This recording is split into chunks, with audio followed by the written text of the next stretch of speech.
On the 6th of August, 1945, the world suddenly changed. On a clear, nearly windless morning, the sky over Hiroshima was cloudless and visibility was excellent. A B-29 bomber quietly departed from the northwestern reaches of the Mariana Islands. The aircraft was named Enola Gay. Its crew, commanded by Colonel Paul Tibbets, took off on what would become one of the shortest flights in distance and one of the longest missions in history. A few hours later, Bombardier Major Thomas Farabee released Little Boy, a uranium bomb, and the city below was annihilated in a blinding flash of light and fire. For those who followed the war on maps, it was an act of overwhelming military power. But for those who listened to radio waves and decrypted intercepted messages, it marked the beginning of a new, poorly understood emotional and political dynamic inside the Japanese command structure.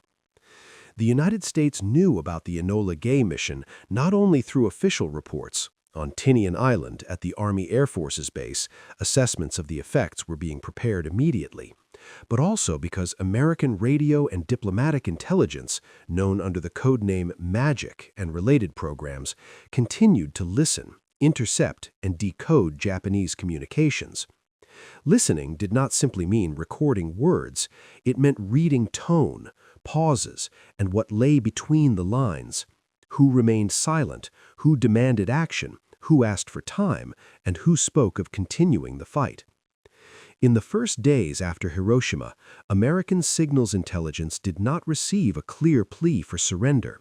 Instead, it intercepted a series of messages that many analysts found deeply unsettling, not because they promised immediate collapse, but because they suggested a determination to fight on to the very end.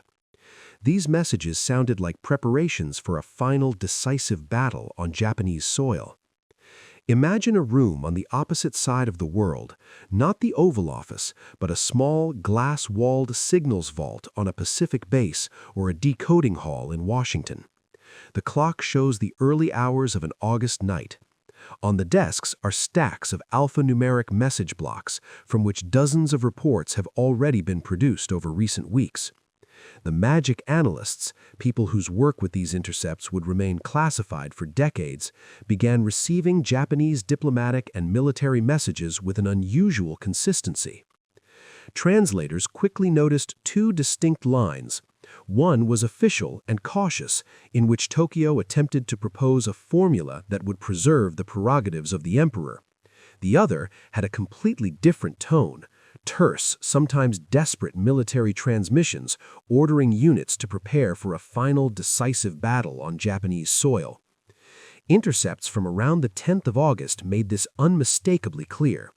Even if hints of negotiation existed, the army had no intention of surrendering without a fight. Why did this seem worse than expected?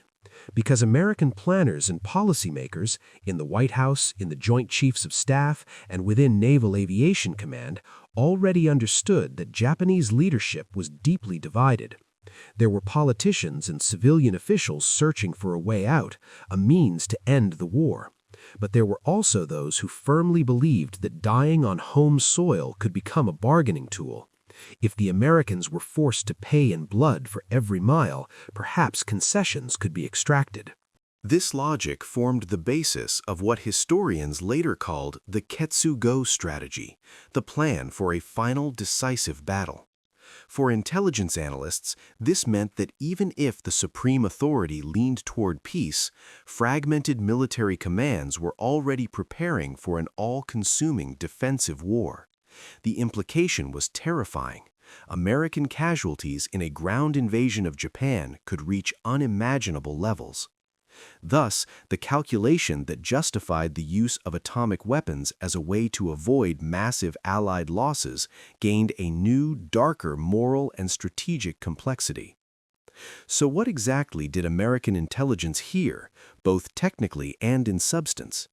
In the days following Hiroshima, intercepts included reports describing massive destruction and fires in the city, confirming the unprecedented scale of the attack. They included instructions indicating that Tokyo sought to clarify the wording of surrender so that the dignity and prerogatives of His Majesty would not be violated. And within military channels, they revealed an escalating tone of readiness. Reports of troop redeployments, coastal mining, and the organization of kamikaze units and special attack formations. Intercepts from the 10th and 11th of August made one thing clear. The official government line and the tone of the armed forces were diverging sharply. This split, if used correctly, could become a strategic factor. That divergence itself was what made the situation worse than expected. It was not immediate surrender, but the looming possibility of a catastrophic internal conflict, even a military uprising inside Tokyo. The timeline is short but decisive.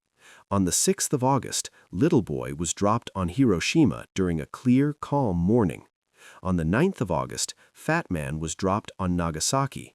Around the same time, diplomatic and military shifts unfolded rapidly.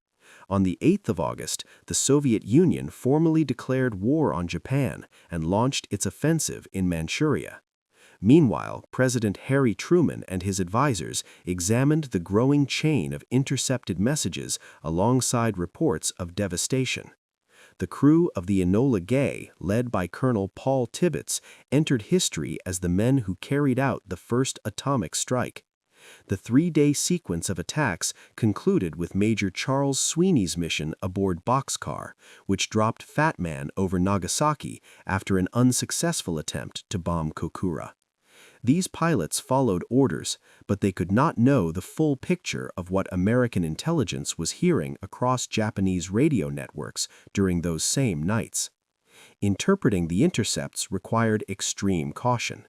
Analysts could not read Tokyo's intentions with absolute certainty, but they observed a clear gradient: polite diplomatic language and conditional proposals on one side, and open preparation for war on the other. This forced American leadership into a brutal choice.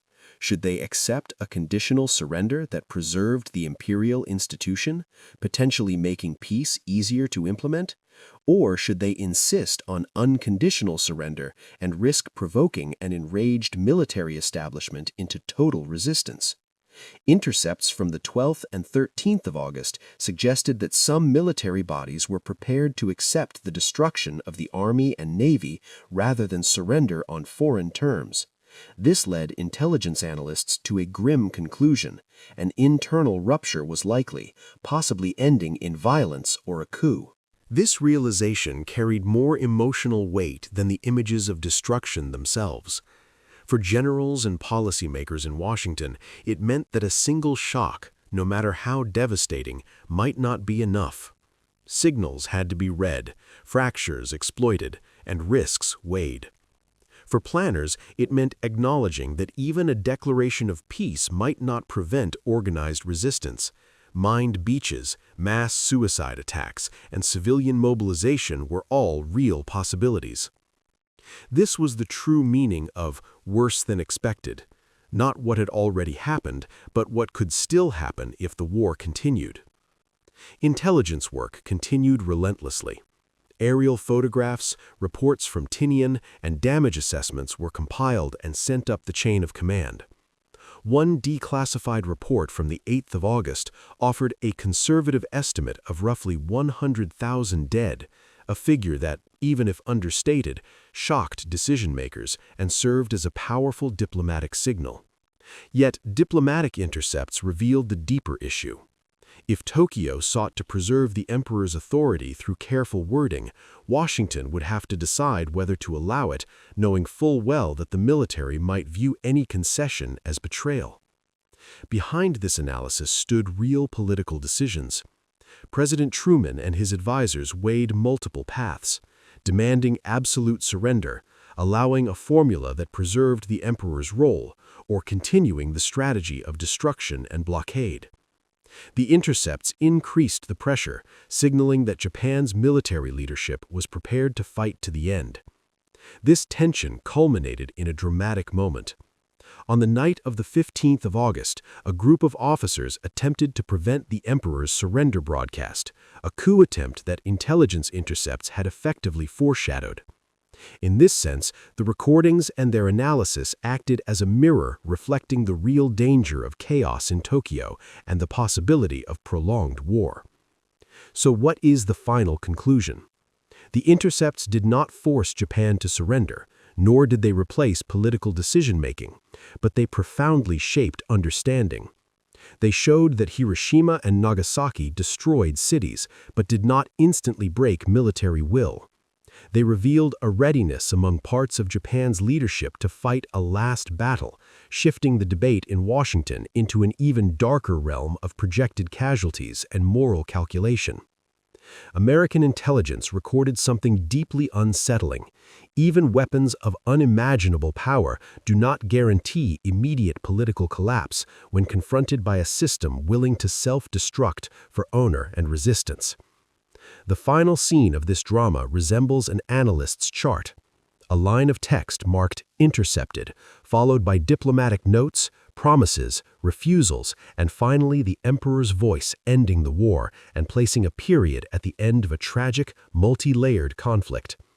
Yet even after that broadcast came attempts at defiance, proof that the intercepts had warned of a real risk, a risk that would have made any invasion far more costly for all involved. American intelligence did not provide a miracle solution, but it did what it was meant to do. It listened, recorded, decoded, and interpreted messages that helped leaders assess the threat and weigh their next step at one of the most dangerous moments in human history.